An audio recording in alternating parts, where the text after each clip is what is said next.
Ladies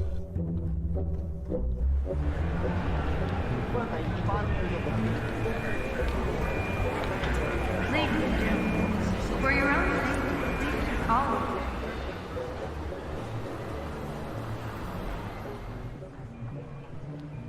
여행자 A와 B가 붙인 완벽히 똑같은 내용물의 수화물이 분실되었습니다. 항공사에서는 보상을 해주어야만 합니다. 그런데 수화물의 가치가 어느 정도인지 정확히 알 수가 없었기 때문에 항공사는 A와 B에게 2에서 100달러 사이에서 수화물의 가격을 적어내라고 요청합니다. 만약 A와 B가 같은 가격을 써낸다면 항공사에서는 여행자가 정직한 답을 써냈다고 보아 그 가격으로 보상을 할 것입니다. 가격 차이가 날 경우에는 가격을 낮게 써낸 쪽은 정직함에 대한 보상으로 그 가격에 2달러를 얹어 보상합니다. 가격을 높게 써낸 쪽은 거짓말을 하고 있다고 보아 낮은 가격에서 페널티로 2달러를 제외한 금액을 보상하기로 합니다. 과연 A와 B는 어떤 가격을 써내는 게 가장 합리적일까요? 게임 이론에 따르면 게임에 참여하는 모든 참여자들은 합리적이며 자신의 이익만을 신경 씁니다. 또한 참여자들은 다른 참여자들도 똑같이 합리적으로 행동할 것으로 예측하고 그에 따라 움직입니다. 만약 두 사람 모두 100달러를 써낸다면 둘 다 100달러만큼 보상을 받고 기분 좋게 일을 마무리할 수도 있겠죠. 그런데 보상으로 받을 수 있는 돈은 100달러가 최대가 아닙니다. 101달러죠. A가 99달러를 써내면 2달러가 추가된 101달러를 받을 수 있다는 사실을 인지합니다.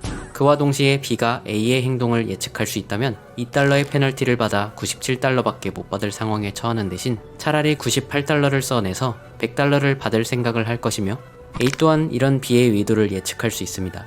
B는 다시 A가 97달러를 써낼 것이라는 사실을 예측하고 또다시 A는 B의 행동을 예측하면서 끊임없이 서로가 서로의 행동을 예측합니다. 결국 두 사람은 각각 2달러를 써내게 됩니다. 게임에 참여한 참가자들 모두가 자신의 이익을 극대화하기 위해 합리적인 선택을 했지만 결국 두 사람의 손에는 비합리적 보상만이 남게 되었습니다. 만약 A와 B가 합리성 대신 상식을 택했다면 둘 다 적당한 보상금을 얻었을 테죠. 합리성이 오히려 비합리적인 결과를 낳는 역설적인 상황이 벌어진 것입니다.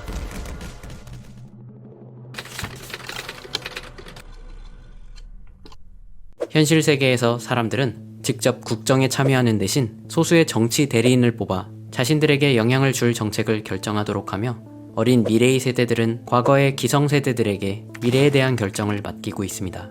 그래서 한 게임 이론에서는 게임에 직접 참가하는 참가자뿐 아니라 구경꾼을 상정하기도 합니다.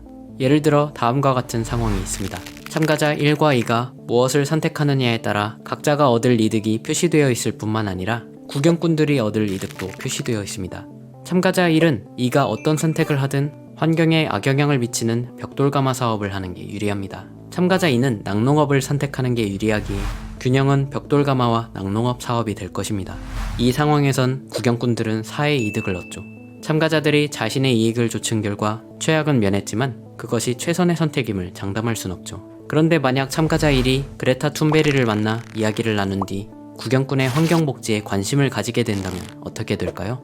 참가자 1은 이제 구경꾼의 이득까지 신경 씁니다. 이런 상황에선 참가자 1은 유기농 농업을 선택할 것입니다.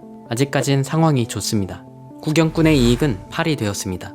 그런데 참가자 2는 이제 오히려 환경을 엄청나게 파괴하는 광산업을 선택할 유인이 생겼습니다. 그 결과 균형점은 유기농, 광산업이 되었죠. 구경꾼의 이익은 반토막이 났습니다. 이처럼 한 참가자가 구경꾼들에게 좋은 의도를 가지게 되었는데도 구경꾼의 이익은 오히려 줄어드는 역설적인 상황이 발생할 수 있습니다. 모두가 선의를 가지고 행동한다면 상황은 달라질 수 있을까요? 다음과 같이 주어진 상황에서는 원균형이 B포인트 B 지점이 될 것이며 구경꾼은 6의 이익을 얻습니다. 그런데 두 사람 모두 구경꾼의 이익을 고려하기 시작하면 균형점은 C포인트 C 지점으로 옮겨가죠. 이번엔 모든 참가자들의 선의에도 불구하고 구경꾼들의 상황은 악화되었습니다. 구경꾼들은 게임 참여자 개개인에게 책임을 물을 수 있을까요? 아니면 게임 참여자 집단 자체에게 책임을 물어야 할까요? 종종 사람들은 집단들이 사회적 책임에 적절한 주의를 기울이지 않는다며 비판하기도 하지만 이번에 보여드린 게임 이론의 양상은 개인이 특별히 악의를 가지지 않더라도 집단 전체로 보면 악행이 자행될 수 있다는 사실을 보여줍니다. 대기업과 같은 거대 집단에선 이러한 양상이 극대화되면 경쟁사에 비해 점점 더 유리한 위치를 점하게 되기도 합니다. 온갖 이해 당사자가 얽히고 설켜 일하는 기업에선 누가 무엇에 어떤 책임이 있는지 모호해지는 경우가 잦아집니다. 누군가는 사회적 보복을 두려워하지 않고 하고 싶은 대로 할 수도 있지만 누군가는 그 누구의 책임도 아닌 일로 막중한 부담을 지게 되는 구조입니다. 그럴 때 기업은 집단의 행동과 최종 결과에 그 어떤 구성원도 책임감과 죄책감을 느끼지 않을 죄인의 도피처가 되는 것입니다. 문제는 훌륭한 죄인의 도피처가 된 기업이 온갖 더러운 술수로 이윤을 극대화하고 경쟁사를 무너뜨릴 수 있기 때문에 조치를 취하지 않는다면 시간이 흐를수록 그런 기업이 시장 표준이 되어갈 수 있다는 점입니다. 철학자 볼테르는 이런 말을 했습니다. 사람을 죽이는 것은 금지되어 있다. 그러므로 모든 살인자는 벌을 받는다. 전쟁의 나팔 소리에 맞춰 대량 살상을 한 것이 아니라면 말이다.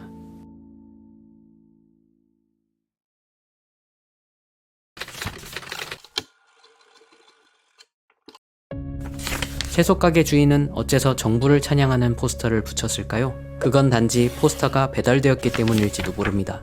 채소가게 주인은 채소가게 주인이 포스터를 붙이지 않기로 한다면 다른 사람들이 그에 대해 민감한 대응을 할 것을 알고 있습니다. 왜냐하면 그들은 대응을 하지 않을 경우 오히려 그 자신들이 불충분자로 몰려 손해를 볼 것이라는 예측을 할 수 있기 때문이죠.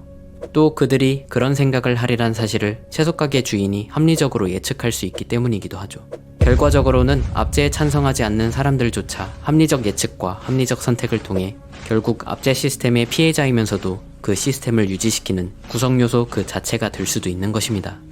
앞서 살펴봤던 죄인의 도피처 사례처럼 의도적이든 의도적이지 않든 사람들은 그저 시스템 안에서 규칙에 따라 행동하는 것만으로도 집단 레벨에서 악행을 저지를 수 있죠. 심지어 그들 스스로에게까지 말이죠. 한나 아렌트가 악의 평범성이라고 부르기도 했던 것입니다. 당신은 채소가게 주인과 평범한 사람들이 만든 압제 시스템의 잔인무도한 독재자입니다. 사람들의 불만은 고조되고 있으며 시민들이 비밀리에 시위를 계획하고 있다는 소식이 귀에 들려오고 있습니다.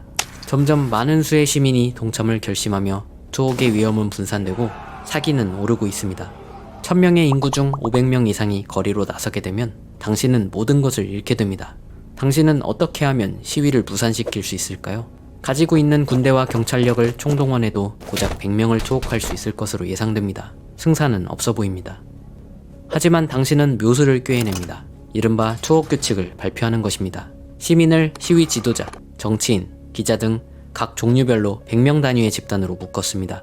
시위가 일어나면 당신은 가장 첫 번째 집단부터 100명을 체포할 것이며 만약 100명을 채우지 못한다면 다음 집단에서 체포를 시작할 것임을 알립니다. 시민들이 투옥 규칙을 알게 되는 순간 가장 첫 번째 집단에 속한 사람들은 시위를 포기하고 거리로 나오지 않을 것입니다. 자신들의 투옥 확률이 100%임을 알기 때문이죠. 두 번째 집단은 첫 번째 집단이 시위에 참여하지 않을 것을 예측하고 거리로 나오지 않을 것입니다. 앞서 보았던 여행자의 딜레마 상황처럼 연쇄 반응이 일어나게 되고 결국 모든 시위 집단은 약속된 날 침묵을 지킬 것입니다.